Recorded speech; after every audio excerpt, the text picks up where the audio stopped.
बोलो ना, सब करने वाला कौन? तो किससे डरने का? कौन डरता है अल्लाह से? डरते तो हाथ ऊपर करो ना, उसमें घबराने की क्या बात है? डरते ना अल्लाह से? नहीं, आवाज नहीं आ रही भाई। डरते अल्लाह से? अगर अल्लाह से डरते हैं, बोलो अगर अल्लाह से, तो मैं भी आज आपको वादा करता हूं, मैं नहीं वादा करता, कुरान में 4 पारे में लिखा है, अल्लाह ने फरमाए मेरे बंदो, अल्लाह फरमाते हो मेरी बंदी हो, मेरे से डरो, मेरे से डरो। अब हमने तो हाथ ऊपर करके कहा अल्लाह हम तुझसे, फिर आवाज नहीं आ रही है, अल्लाह हम तुझसे। तो अल्लाह ने कहा अगर तू डरता है, अगर तू अपनी बात में सच्चा है, अगर मेरी बहन और मेरी माँ और मेरी बेटी अपनी बात में सच्चे हैं कि मैं और आप अल्लाह से डरते हैं, तो अल्लाह भी वादा करते हैं, याद रखना मौत के वक्त तू चाहेगा न चाहेगा मैं तुझे कलमा नसीब कर दूंगा। सुभान अल्लाह। और फिर अल्लाह क्या कहते हैं, सिर्फ कलमा नसीब नहीं करूंगा, बगैर हिसाब किताब तेरे को जन्नत में पहुंचा दूंगा। सुभान अल्लाह। ये कहां पर लिखा हुआ है कुरान में? ये मेरी उंगलियां देखो, कुरान में कहां पर लिखा हुआ है? नहीं बोलो ना, पारा नंबर। अल्लाह ने फरमाया या अय्युहल्लज़ीना आमनुत्तकुल्लाह हक़्क़ तुक़ातिह वला तमूतुन्ना इल्ला व अंतुम मुस्लिमून। अल्लाह तबारक व तआला फरमाते ईमान वाला मेरा बंदा, ईमान वाली मेरी बंदी, अल्लाह फरमाते मुझसे डरो। अगर हम हाथ उठाकर कहते हैं अल्लाह हम तुझसे डरते हैं, तो अल्लाह फरमाते वला तमूतुन इल्ला व अंतुम मुस्लिमून। अल्लाह फरमाते जब मौत का वक्त आएगा तुझे कलमा नसीब करूंगा, बगैर हिसाब किताब के जन्नत में पहुंचाऊंगा। तो एक मर्तबा फिर बोलो कौन कौन डरता है अल्लाह से? जन्नत मिलेगी, जन्नत। और क्या मिलेगा? मौत के वक्त कलमा। दोनों हाथ ऊपर करके बोलो ना, अल्लाह से डरते है, बोलो अल्लाह से डरते है, डरते हैं। अरे हाँ बोलो या ना बोलो, डरते हैं ना, क्योंकि करने धरने वाला कौन? अभी हम बोले कि हमें खिलाने वाला कौन? अल्लाह। या आसमान और जमीन का पैदा करने वाला कौन? अल्लाह। डरते हैं ना अल्लाह से, तो फिर मोबाइल पे गंदे काम काय को करते हो? उस वक्त अल्लाह कहाँ जाते हैं? एक बात बताओ ना, अल्लाह सो जाते रात को? नहीं, हाँ या ना? हमारा यकीन क्या बोलता है? अल्लाह सो जाते? तो फिर रात को 1 बजे मोबाइल पे जो गंदा करते हो तो अल्लाह नहीं देखते? ये हमारे जवान जो यहाँ खड़े हैं, वहाँ बैठे, अल्लाह को हाजिर नाजिर रखकर बताओ, मोबाइल पर इतना गंदा देखता है। कसम खाकर कहता हूँ, कब्रिस्तान की जमीन है, हमारा जवान इतना गंदा, इतना नालायक, इतना निकम्मा, इतना बेवफा, इतना माँ और बाप को सताने वाला कि वो जब मोबाइल पे इतना गंदा देखता है, औरत को देखता है आधा कपड़ा पहनी है, नाचती है, गाती है, और वो देखता है। सही कहता हूँ, अगर अचानक उसकी माँ आ जावे ना और माँ आके उसका मोबाइल छीन लेवे ना, और मोबाइल में माँ देखे ना कि मेरा बेटा क्या करता है, तो माँ भी कहेगी काश पहले ही मर गया होता तो अच्छा होता, या पैदा नहीं होता तो। क्या करते मोबाइल पे? जीना। रात को 1 बजे वो बेचारा अब्बा और अम्मा समझते हो मेरा बेटा तो वो रूम में गया, सो गया, दरवाजा बंद किया, सो गया। काहे का सो गया? वो मोबाइल में गंदे कामों में खो गया। मोबाइल में जीना होता है, मोबाइल में चोरी होती है, मोबाइल में गीबत होती है, मोबाइल में चुगली होती है, मोबाइल में गंदे से गंदा एपिसोड देखा जाता है, मोबाइल पर माँ बहनों की गालियाँ सुनी जाती है। मोबाइल की वजह से हमारी माँ नाराज है, हमारा अब्बा नाराज है। आपको मालूम है, पूरा मजमा सुनो, जिसकी माँ उससे नाराज होवे ना, अभी बड़ी रात गई, कौन सी रात गई? बोलो ना, कौन सी रात गई? शबे बारात गई ना, रात इबादत किए होंगे ना? अरे हाँ बोलो ना, किए होंगे ना? जागे होंगे ना? खरे बोलो ना, जागे होंगे ना? मालूम है हमारे नबी ने क्या फरमाया? जाग ले। हमारे नबी कहते जाग, इबादत कर। हमारे नबी कहते शबे बारात में जाग और क्या कर? इबादत कर। दूसरे दिन रोजा भी रख। बहुत सारे लोगों ने रोजा भी रखा होगा, बोलो रखा कि नहीं रखा? हमारे नबी ने फरमाया वान अली रज़ियल्लाहु तआला अन्हु क़ाल क़ाल रसूलुल्लाह सल्लल्लाहु अलैहि वसल्लम इज़ा कानत लैलतुन निस्फ़ि मिन शाबान फ़क़ूमू लैलहा वसूमू नहारहा औ कमा क़ाल रसूल रसूलुल्लाह सल्लल्लाहु अलैहि वसल्लम, रवाहु इब्नु माजा। हजरत अली फरमाते मैंने अपने कानों से सुना, मेरे नबी ने फरमाया जब शबे बारात यानी 15वीं शाबान वाली रात आए, हमारे नबी कहते जागो, इबादत करो और दूसरे दिन रोज़ा रखो। लेकिन एक हदीस में हमारे नबी ने क्या फरमाया, अगर कोई पूरी रात जागे, पूरी रात कुरान पढ़े, पूरी रात नफल पढ़े, पूरी रात अल्लाह माफ़ कर दे, अल्लाह माफ़ कर दे, अल्लाह माफ़ कर दे, हमारे नबी फरमाते हैं अगर इसकी माँ या इसका बाप इससे नाराज़ है, बोलो अगर इसकी माँ या इसका बाप इससे ना, ये पूरी रात इबादत करे, दूसरे दिन रोजा रखे। हमारे नबी फरमाते हैं इसने पूरी रात इबादत की है, सिर्फ ये रात नहीं, आने वाले रमजान के सब रोजे रख ले वे, आने वाले रमजान की सब रातें जागे, शबे बारात में भी जागे, शबे कदर में भी जागे, ईद की रात में भी जागे। लेकिन अगर इसकी माँ और इसके अब्बा इससे नाराज है, हमारे नबी ने फरमाया यतकल्लबु मिन जम्बिन इला जम्बिन वला तजरिल कलिमतु अला लिसानी। हमारे नबी कहते हैं अगर इसकी माँ और इसके बाप इससे नाराज है, मौत के वक्त तड़पेगा तड़पेगा तड़पेगा, लाख कोशिश करेगा मगर मैं उसको कलमा नसीब नहीं करूंगा। इसलिए मेरे प्यारो, आज अगर मेरी बात पर आते हो तो आ जाओ पहली बात पर, एक डरना। और किससे डरना? कौन कौन डरेगा आज से? तो क्या करेंगे, मोबाइल छोड़ देंगे? ना ना, छोड़ने का नहीं, मोबाइल छोड़ना भी नहीं, तोड़ना भी नहीं, फोड़ना भी नहीं। अरे बोलो मोबाइल छोड़ेंगे नहीं, मोबाइल तोड़ेंगे नहीं, मोबाइल फोड़ेंगे नहीं। और मोबाइल हलाल है।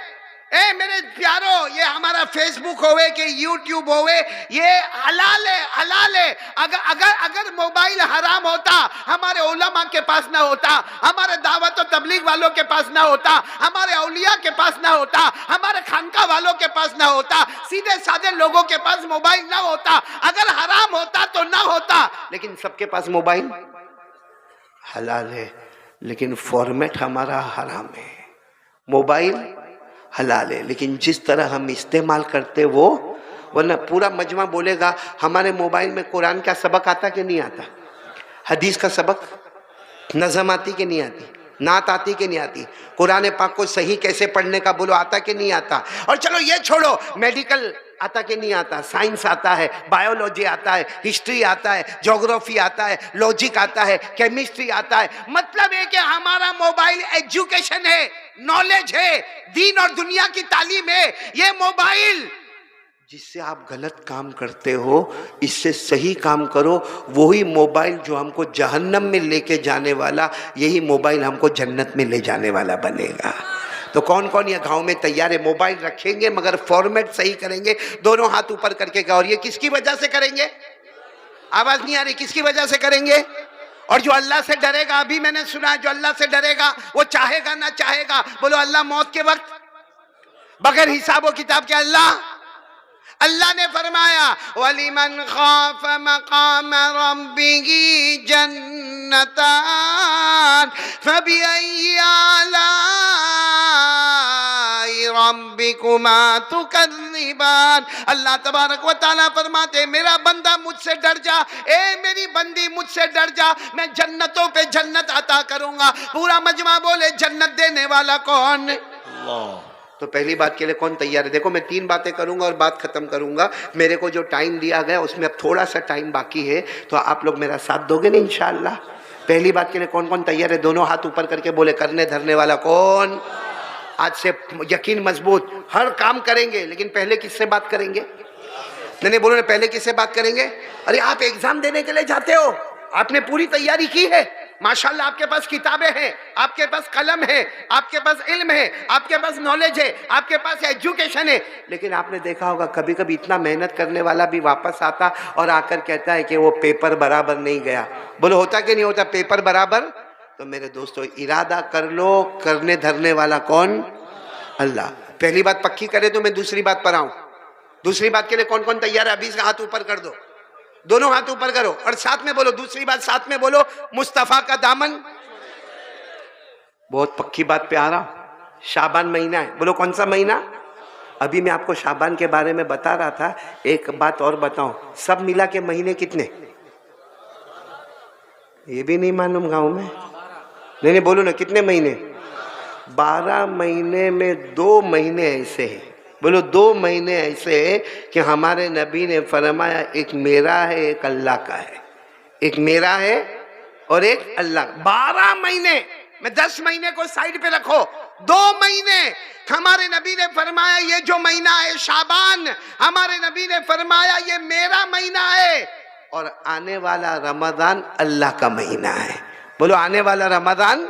हमारे नबी ने क्या फरमाया? क़ाल रसूलुल्लाह सल्लल्लाहु अलैहि वसल्लम शाबानु शहरी व रमज़ानु शहरुल्लाह। हमारे आका सल्लल्लाहु अलैहि वसल्लम ने फरमाया शाबान मेरा महीना है, और पूरा मजमा बोले रमज़ान किसका? चलो अब दूसरी बात पर मैं आ रहा हूं, एक साथ में आवाज करके बोलोगे मुस्तफा का दामन। अभी भी आवाज नहीं आ रही, बोलो ना मुस्तफा का दामन। पूरा मजमा बोले हमारे नबी से बढ़कर कोई नबी। हमारे नबी बहुत प्यारे। अरे बोलो ना हमारे नबी। अगर आपकी इजाजत हो तो एक वाकया सुना दूं। नहीं इजाजत है आपकी? आप इत्मीनान से सुनेंगे इंशाअल्लाह, पूरे वकार के साथ सुनेंगे इंशाअल्लाह। बहुत प्यारा वाकया सुना रहा हूँ, हकीकत में आपका दिल खुश हो जाएगा, आपका दिल बाग बाग हो जाएगा। आप सोचने पर मजबूर हो जाएंगे कि हमारे नबी से बढ़कर कौन नबी होगा। वाकया सिर्फ सुनना, मैं उस वक्त की बात सुना रहा हूँ जब हमारे नबी की उम्र, ये मेरी उंगलियां देखो और आप लोग बोलो हमारे नबी की उम्र कितनी? 7 साल। 7 साल का तो छोटा बच्चा। अरे बोलो 7 साल का तो छोटा बच्चा। अच्छा मैं उस वक्त की बात कर रहा हूँ जब हमारे नबी की उम्र मुबारक कितनी। पूरा मजमा सुनना, हमारे नबी को आंखों में तकलीफ हो गई। किस में तकलीफ हो गई? उम्र कितनी? और हम लोग बोलते हैं आंख आ गई। हम लोग क्या बोलते हैं? आंख आ गई, जिसको आशोब चश्म, उर्दू में और फारसी में इसको क्या कहते हैं? आशोब चश्म। यानी हमारे नबी सल्लल्लाहु अलैहि वसल्लम की आंखें मुबारक लाल लाल हो गई, वो दुखने भी लगे, वो जलने भी लगे, उसमें से पानी के कतरा भी टपकने लगे। हमारे नबी बहुत परेशान। और उम्र कितनी है? बचपन है। और मालूम है हमारे नबी को सरपरस्ती में कौन? दादा अब्दुल मुत्तलिब। उस वक्त हमारे नबी को समझाने वाले और लेके चलने वाले दादा, और दादा का नाम क्या है? अब तो किसी ने दादा को कहा, भाई किसी ने दादा को कहा कि तुम्हारे पोते मोहम्मद, इनकी आंखों में बहुत तकलीफ है, 7 साल की उम्र है, आंखें देखो कितनी लाल हो गई है, कितनी बड़ी हो गई है, और कैसा आंखों में से पानी निकलता है, कैसा कतरा टपकता है। तो दादा ने कहा मैंने बहुत इलाज करवाया, लेकिन मेरे पोते मोहम्मद का कोई इलाज होता? बोलो कोई इलाज होता? तो किसी ने क्या कहा मालूम? यहाँ मक्का, ये मक्का है, यहाँ काबा है, यहाँ से बहुत दूर जाना पड़ेगा। बहुत दूर जाओगे तो एक इलाका आएगा, उसका नाम है ओकाज। बोलो क्या नाम है?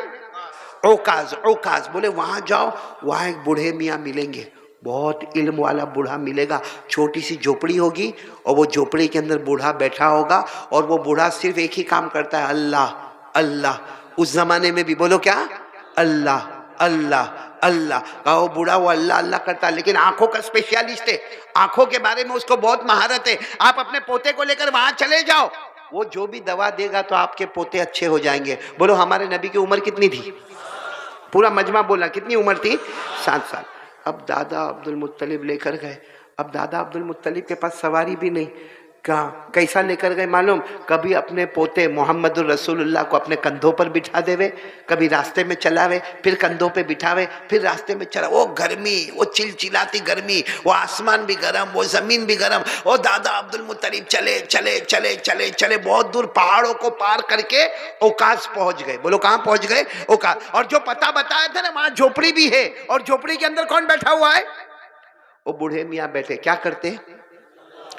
अब दादा अब्दुल मुत्तलिब जब वहाँ पहुँचे ना, तो वो बूढ़े मियाँ की जो झोपड़ी थी ना, वो झोपड़ी की थोड़ी सी खिड़की खुली थी। तो दादा अब्दुल मुत्तलिब ने खिड़की में से देखा और कहा, ओ बूढ़े मियाँ को कहा, ओ बुजुर्ग आदमी ज़रा बाहर आ जाओ, पोते को लेकर आया हूँ, मेरे पोते को लेकर आया हूँ। मेरे पोते को आंखों में तकलीफ बहुत है, आंखों में सूजन भी है, आंखों में दुखन भी है, आंखों में जलन भी है। मेरे पोते को लेकर आया हूँ और सुना कि आपके पास आंखों का बहुत अच्छा इलाज है, तो जरा मेरे पोते का इलाज कर लो ना। बात समझ में आ रही ना आपको?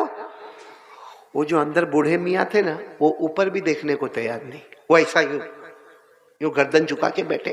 अब दादा बार बार, दादा अब्दुल मुत्तलिब बार बार जोर जोर से खिड़की बजावे, ए भाई सुनो, ओ भाई सुनो, जरा बाहर आओ, ओ मेरे पोते का इलाज लेने आया, और फ्री में लेने नहीं आया, मेरे पास खाना पीना सवारी नहीं है, लेकिन तुम्हारी फीस लेकर आया हूं, तुम जितनी फीस बोलोगे मैं दे दूंगा, लेकिन एक बार बाहर आकर मेरे पोते को देखो तो सही। अब बोलो वो बूढ़े मियाँ उठने को तैयार नहीं, यूं गर्दन झुका।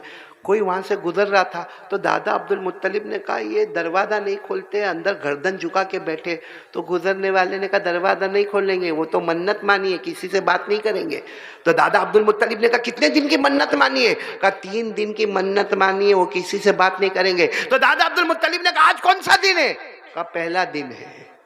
ओहो, इसका मतलब है अब क्या करने का? आज का दिन भी इंतजार करने का और कल भी। और तो दादा अब्दुल मुत्तलिब की आंखों में आंसू आ गए, मोहम्मद की तरफ देखा। हमारे नबी की उम्र कितनी थी? ये सब सुनना।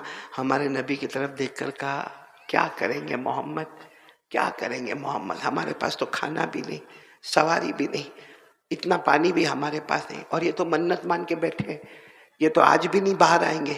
भैया अपनी झोपड़ी से बाहर आने वाले आज भी नहीं आएंगे, कल भी नहीं आएंगे, परसों भी नहीं आएंगे। तो दादा अब्दुल मुत्तलिब ने क्या कहा, पोते मोहम्मद चलो वापस चले जाए, आएंगे 3-4 दिन के बाद आएंगे, चलो वापस चले जाए। उस वक्त हमारे नबी की उम्र कितनी थी? क्या फरमाया मालूम? हम वापस नहीं जाएंगे, ये बाहर आएंगे। बोलो सुभान अल्लाह। हम वापस नहीं जाएंगे, ये बाहर। तो दादा अब्दुल मुत्तलिब ने कहा कैसे आएंगे, वो मन्नत मानी है, मन्नत मानी है, 3 दिन तक बात नहीं करेंगे, बाहर नहीं आएंगे, ना खाएंगे ना पिएंगे। हमारे नबी ने फिर कहा दादा फिक्र मत करो, अभी आएंगे। बोलो अभी। बस इतना हमारे नबी ने फरमाया। हालांकि उम्र कितनी थी? हमारे नबी ने इतना फरमाया, जमीन में जलजला आया। वो जलजला समझते हो? क्या बोलते आप लोग? भूकंप, भूकंप, अर्थक्वेक भी बोलते हैं उसको, अर्थक्वेक इंग्लिश में जलजला। अच्छा, जलजला पूरी जमीन में नहीं आया, सिर्फ झोपड़ी के नीचे ही आया। अब जब जलजला आवे भाई, जब जमीन हिलने लगे तो कोई आदमी अंदर बैठ के अल्लाह अल्लाह करता रहेगा, इबादत करता रहेगा? माफ करना, ये हमारा गांव बहुत मुबारक है और अल्लाह इसको मुबारक रखे। आमीन बोलो ना, आमीन, आमीन। अल्लाह खूब बरकत देवे, बोलो आमीन, आमीन। लेकिन अगर अभी यहाँ जमीन में जलजला आवे, आप लोग क्या करोगे? भागेंगे कि नहीं? और कोई इधर भागेगा, कोई उधर भागेगा, कोई कहेगा भी मौलाना क्या नाम है, नेमतुल्ला नाम है ना, अजमतुल्ला, कोई मुफ्ती अजमतुल्ला को कहेगा भागो मत, वो कारी अहमद अली बैठा है। कारी अहमद अली तेल लेने गया, यहाँ जमीन हिलती है ना। तो जलजला ऐसी चीज है कि भारी से भारी आदमी भी क्या करता है, भागता। अब वो झोपड़ी के नीचे जलजला आया, जैसा जलजला आया वो बूढ़े मियाँ की जब झोपड़ी हिलने लगी, वो खड़े हुए और जोर से दरवाजा पटक के खोला और बाहर आकर कहा क्या हो गया, क्या हो गया, क्या हो गया? दादा अब्दुल मुत्तलिब बाहर ही खड़े, देखा कुछ नहीं हुआ। मन्नत तो टूट गई क्योंकि वो खड़े होके बाहर आ गए, बातचीत भी कर ली। तो यूं सर पे हाथ रखकर कहा कुछ नहीं हुआ। दादा अब्दुल मुत्तलिब ने कहा ना यहाँ तो कुछ नहीं हुआ। तो कहा मेरी हाँ, कहा तुम्हारी झोपड़ी हिलती थी, तुम्हारी झोपड़ी के नीचे जमीन हिलती थी, बाकी यहाँ कुछ भी नहीं हुआ। तो वो बूढ़े मियाँ बाहर निकले, कहा आए क्यों, आए क्यों? तो वो तो बहुत समझदार थे बूढ़े मियाँ। दादा अब्दुल मुत्तलिब ने कहा पोते को लेकर आया हूँ। ओहो, जैसे वो बूढ़े मियाँ ने कहा कहाँ है पोता आपका? तो हमारे नबी वहीं बैठे थे। कहा ये मेरे पोते का नाम क्या है? कहा मोहम्मद। तो वो बूढ़े मियाँ यूं देखे, देखने के बाद कहा बच्चा यतीम है। बच्चा, क्योंकि हमने आसमानी किताबों में पढ़ा है ये वो बच्चा है जो आगे चलकर नबियों का नबी बनने वाला है। सुभान अल्लाह, सुभान अल्लाह। और कहा कि ये यतीम है। तो दादा अब्दुल मुत्तलिब पहले तो कहना नहीं चाहते थे कि यतीम है, लेकिन जब वो सामने वाले ने कह दिया तो कहा ये यतीम है, इनके अब्बा अल्लाह को प्यारे हो गए और मैं दादा हूँ, मेरा नाम अब्दुल मुत्तलिब है, मैं काबे का मुतवल्ली हूँ, काबे का ट्रस्टी हूँ, काबे का जिम्मेदार हूँ और तुम्हारी पूरी फीस लेकर आया हूँ, तुमको मेरे पोते की आंखों का इलाज करना। पूरा मजमा बोलेगा हमारे नबी यतीम थे कि नहीं थे? यानी आवाज नहीं आ रही, बोलो ना यतीम थे कि नहीं थे? मेरे साथ में पढ़ो ना। अल्लाह ने फरमाया अलम यजिदका यतीमन फावा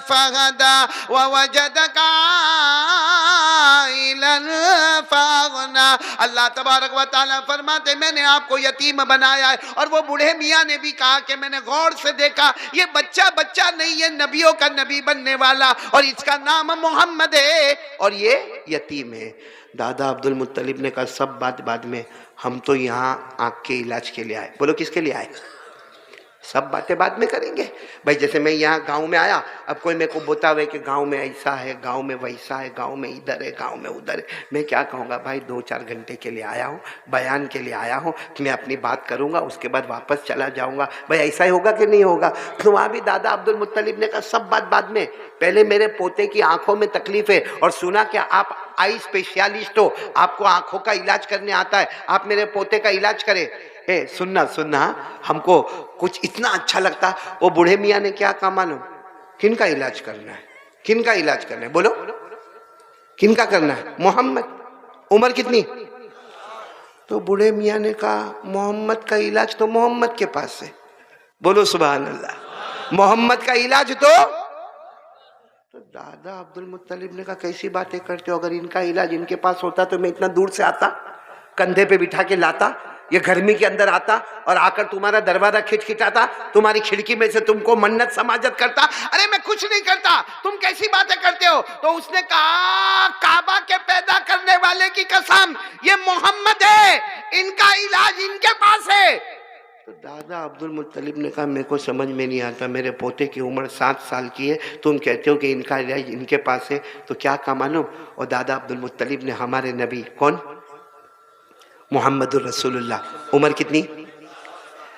वो बूढ़े मियाँ ने हमारे नबी को बुलाया और यूं कहा अपनी हथेली ऐसे करो।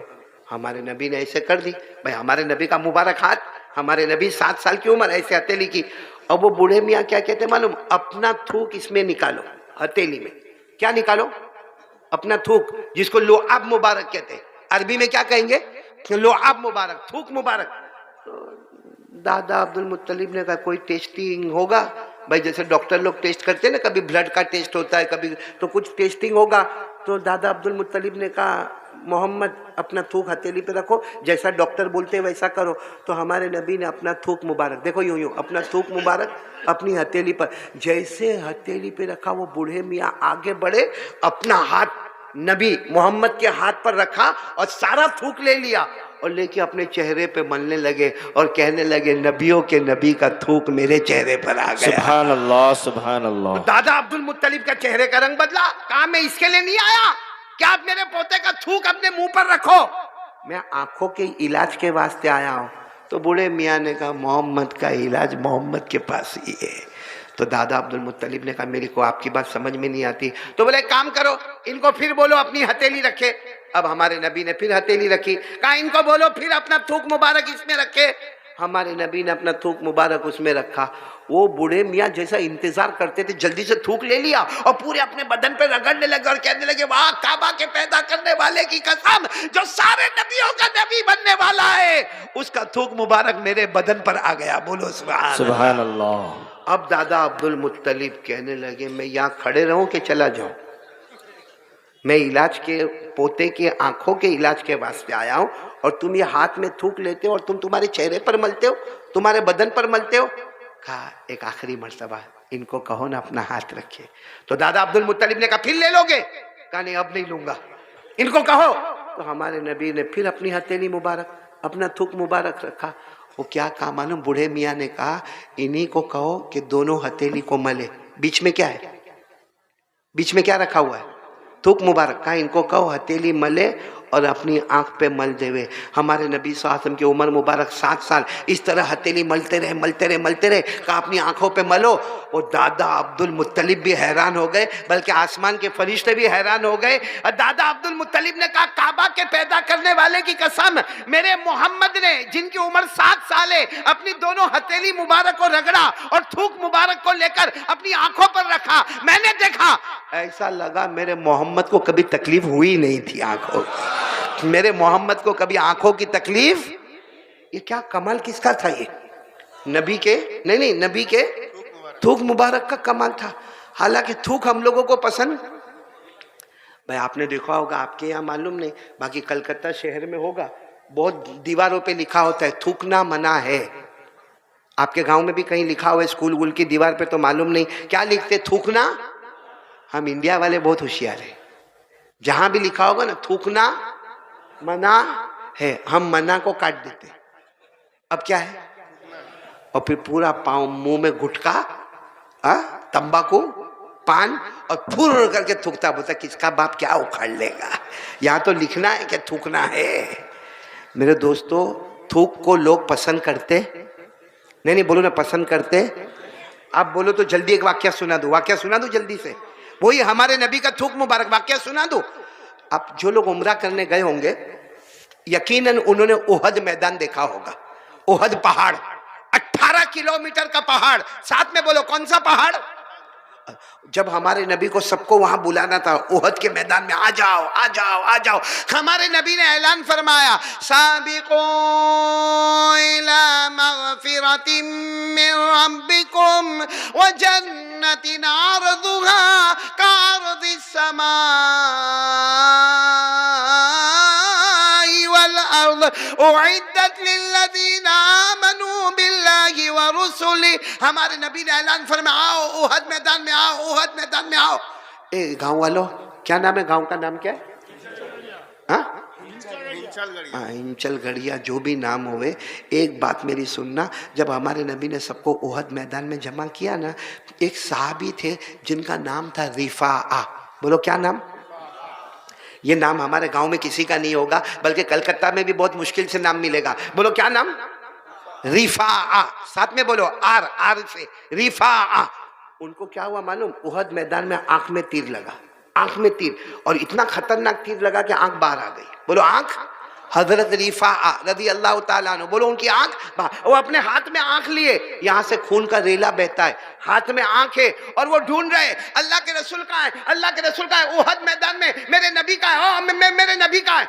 किसी ने कहा वो पहाड़ के पास हमारे नबी है। ये गए और जाकर कहा, अल्लाह के रसूल मेरी आंख बाहर आ गई, ये खून बहता है, बहुत तकलीफ होती है, बहुत दुखता है। अल्लाह के रसूल मेरे, मालूम क्या हुआ? हमारे नबी ने एक सहाबी को कहा इनका खून साफ कर दो। खून जैसे साफ किया, हमारे नबी ने अपना लुआब मुबारक, यानी क्या, थूक मुबारक लिया, उनकी आंख के ऊपर यूं मल दिया, और जो हाथ में आंख थी ना उसके पीछे भी यूं करके थूक मुबारक लगा दिया। उसके बाद हमारे नबी ने अपने हाथ से यूं आंख को फिट कर दिया। ओहो, रिफा कहते मेरे पैदा करने वाले की कसम, जो आंख में कभी तीर लगा नहीं था उसमें तकलीफ होती थी, लेकिन ये आंख में मुझे कभी तकलीफ नहीं होती थी। ये आंख मेरी दुखती थी, मगर इस आंख में मुझे कभी दुखन नहीं हुई। और कहा जब मैं आंखों को एक आंख बंद करता था, ये आंख से इतना दूर नजर नहीं आता था जितना उस आंख से दूर नजर आता था जो मेरे नबी के थूक मुबारक से तैयार हुई थी। मेरे दोस्तों, आपको बताना ये है कि जब नबी का, मैं किसका कमाल बता रहा हूँ? नबी के, जब नबी का थूक मुबारक इतना अच्छा होगा। ए मेरे प्यार, नाराज तो नहीं ना आप लोग? नबी का क्या मैं बता रहा हूँ? थूक मुबारक। और आपको एक बात बताऊं, आपको ये सवाल होगा कि हमारे नबी के थूक मुबारक में इतना कमाल क्यों? भाई सवाल होता है कि नहीं होता है कि हमारे नबी के थूक मुबारक में इतना कमाल क्यों? तो अल्लाह ने फरमाया, टाइम है ना आपके पास? नहीं है तो मैं बंद कर दूं बात, है ना? टाइम है ना? मैं 3 बातें करूंगा, दूसरी बात पर हूं। पहली बात ला इलाहा, दूसरी बात मुस्तफा का दामन। आवाज नहीं आ रही, बोलो मुस्तफा का दामन। मैं आपको जो बात बता रहा हूं, हमारे नबी का क्या बता रहा हूं मैं? मेरे ये गांव वालों, फिर मैं नाम भूल गया, कोई बात नहीं, लेकिन मेरे को भाई लिख के दे दो ना, बात खत्म हो गई भाई। ये जो गांव का बहुत मुबारक गांव है, अल्लाह अच्छा रखे, बोलो आमीन, बोलो आमीन। लेकिन हमारे नबी का थूक मुबारक कैसा तैयार हुआ मालूम? अल्लाह ने जन्नत में नहरें तैयार की। बोलो अल्लाह ने जन्नत में बहुत नहर, बोलो जन्नत में नहर, पानी की नहर, साथ में बोलो सुभान अल्लाह। दूध की नहर, बोलो सुभान अल्लाह। शहद की नहर, बोलो सुभान अल्लाह। शराब की नहर, बोलो सुभान अल्लाह। जन्नत में बहुत सारी नहरें, बोलो सुभान अल्लाह। लेकिन आज पूरा गांव समझ लो, मेरी माँ बहनें भी याद करोगे तो बहुत अच्छा लगेगा, जन्नत में नहरें बहुत है, बोलो जन्नत में नहरें, लेकिन बड़ी बड़ी नहरें 3। बड़ी बड़ी नहरें कितनी? 3। और पहली नहर का नाम है माइन। बोलो क्या नाम है? नहीं ऐसे नहीं, सब याद करेंगे साथ में, बोलो पहली नहर का नाम क्या है? माइन। अल्लाह ने फरमाया बी अकवाबी व अबारीका व कासिम मिन माइन। हो गई ना पहली नहर, क्या नाम? माइन। अच्छा, दूसरी नहर का नाम है सलसबील। बोलो क्या नाम?